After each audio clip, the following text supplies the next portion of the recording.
You should have seen the way that you bloom.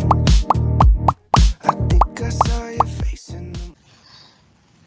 Ya baik, selamat pagi, siang, sore, malam untuk teman-teman dimanapun kalian berada.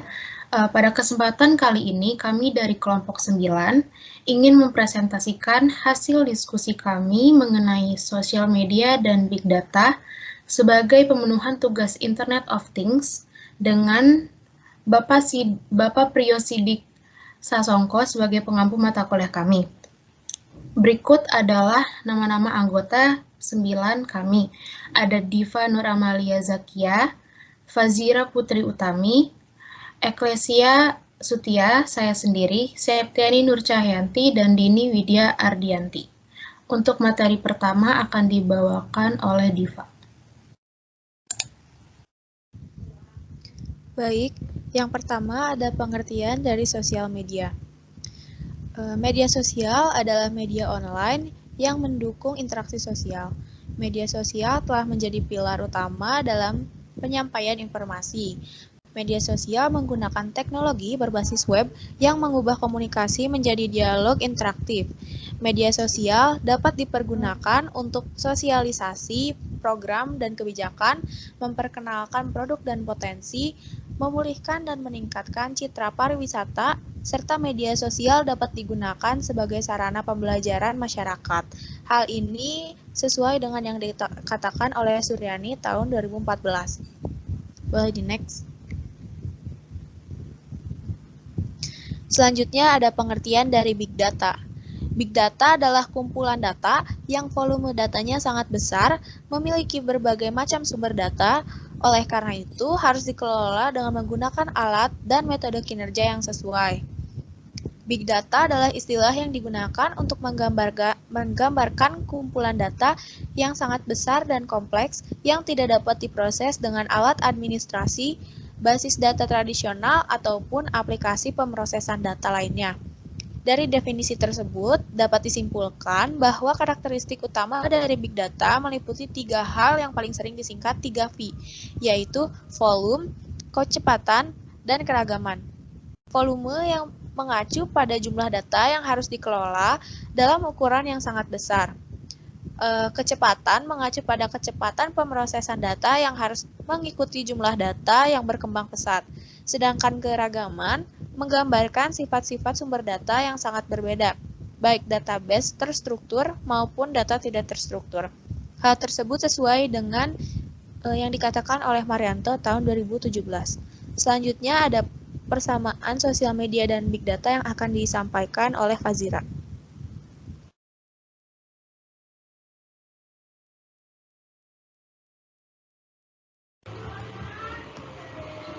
Baik, saya akan menyampaikan tentang persamaan sosial media dalam Big Data. Sosial media analistik atau SMA dan Big Data analistik atau BDA melibatkan analisis, manajemen, dan visualisasi dari jenis dataset yang sama yang mengumpulkan jejak aktivitas online konsumen. Tetapi,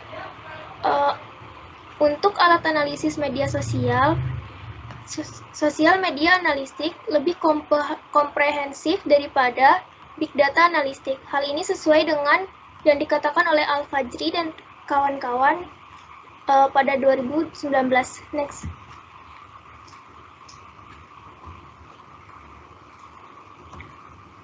Big data memiliki beberapa manfaat, yakni dalam bidang sektor bisnis seperti untuk mengetahui respon masyarakat terhadap produk-produk yang dikeluarkan, membantu perusahaan mengambil keputusan secara lebih tepat dan akurat, membantu meningkatkan citra perusahaan di mata pelanggan, perencanaan usaha, dan mengetahui tren pasar.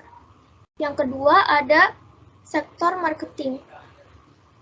Dalam sektor marketing, Big Data berfungsi sebagai kampanye produk, segmentasi konsumen dan pasar, pemasaran berbasis lokasi, analisis sentimen, personal marketing, dan menarik simpati pelanggan. Lalu yang ketiga ada sektor finance atau keuangan. Pada sektor ini, manfaat Big Data yaitu manajemen resiko, deteksi dan pencegahan fraud, mencegah money laundering, analisa kredit, dan mengamati neraca perdagangan. Lalu yang keempat ada sektor pemerintahan. Di sektor pemerintahan, Big Data dapat bermanfaat sebagai keamanan cyber, analisis peraturan dan kepatuhan, manajemen dan pengawasan keuangan, penilaian dan pengawasan aset, dan pengawasan lingkungan. Lalu yang kelima ada pada sektor kesehatan, yaitu mencegah kehilangan, meningkatkan pelayanan kesehatan, sistem reimbursement, laporan kesehatan masyarakat, transparansi data kesehatan, dan pengawasan respon terkait kesehatan masyarakat. Lalu yang keenam dalam sektor telekomunikasi, yaitu mencegah kehilangan pelanggan, analisis data panggilan, perencanaan dan optimasi jaringan, analisis lokasi penggunaan perangkat mobile, dan riset serta pengembangan produk baru. Baik, selanjutnya akan dilanjutkan oleh teman saya, yaitu Cahya.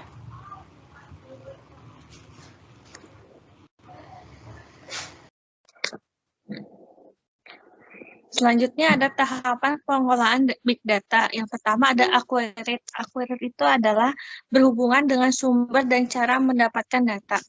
Yang kedua ada Askes. Askes adalah berhubungan dengan daya Askes sendiri yang sudah dikumpulkan, memerlukan tata kelola, integritas, strong, dan completing agar dapat dikelola untuk tahap berikutnya. Yang ketiga ada analitik. Analitik adalah berhubungan dengan informasi yang akan didapatkan, seperti hasil pengolahan data yang sudah diproses. Analitik yang dilakukan harus berupa deskriptif, yaitu penggambaran data, diagnosis itu mencari sebab akibat berdasarkan data,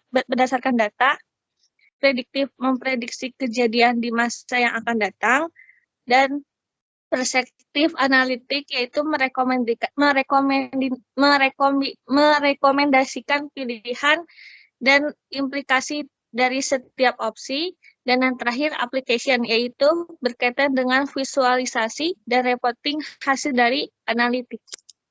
Baiklah, selanjutnya oleh Saudari Dini untuk menjelaskan pilihan alternatif implementasi Big Data.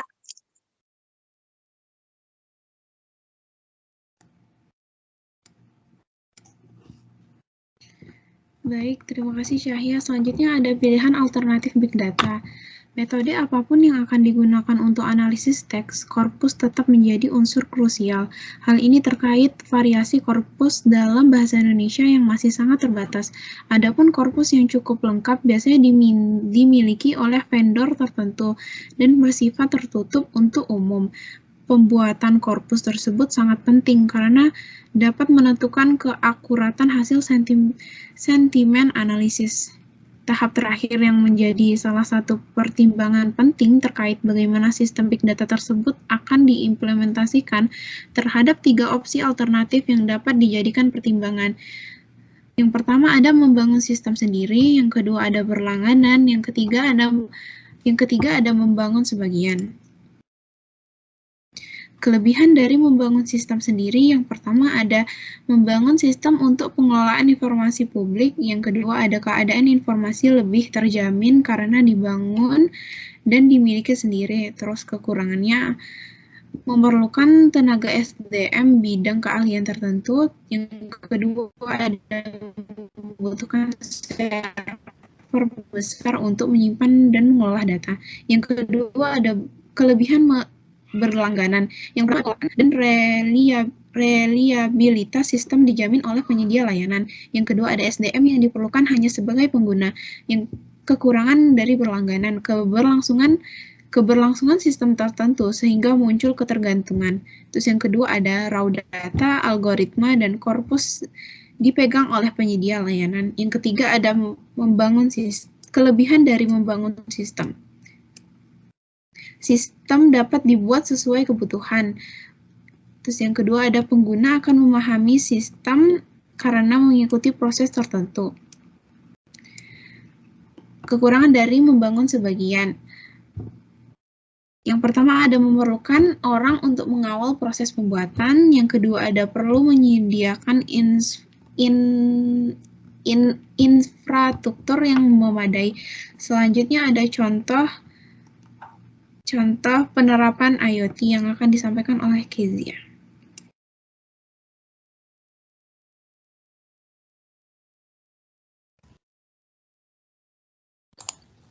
Baik, terima kasih Dini. Sekarang saya akan menjelaskan mengenai penerapan dari penggunaan Big Data dan IoT itu sendiri. Di sini kami mengambil jurnal dari Utomo tahun 2019 yang dimana dia membahas mengenai perpustakaan. Paradigma dan standar perpustakaan ini akan bergeser dengan adanya IoT ini.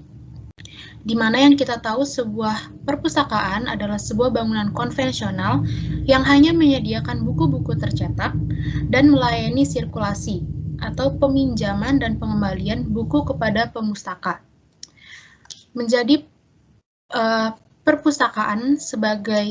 Dijadikan menjadi perpustakaan sebagai bangunan pintar di mana perpustakaan akan mampu memenuhi setiap kebutuhan, pengetahuan, dan informasi melalui berbagai layanan, media, dan wahana yang ada. Pemustaka juga dapat berinteraksi dengan berbagai hal yang ada di perpustakaan, mulai dari rekomendasi bacaan yang harus mereka baca, atau denah area perpustakaan yang sering digunakan, lalu tingkat kepuasan pengalaman pengguna perpustakaan, dan juga bisa digunakan untuk mengetahui ketika pemustaka mulai jenuh dengan sumber daya perpustakaan dan kembali ke mesin pencari. Itu saja dari contoh penerapan. Sekian presentasi mengenai hasil diskusi kami. Apabila ada kesalahan kata, kami ucapkan maaf, dan terima kasih sudah melihat atau menonton presentasi kami.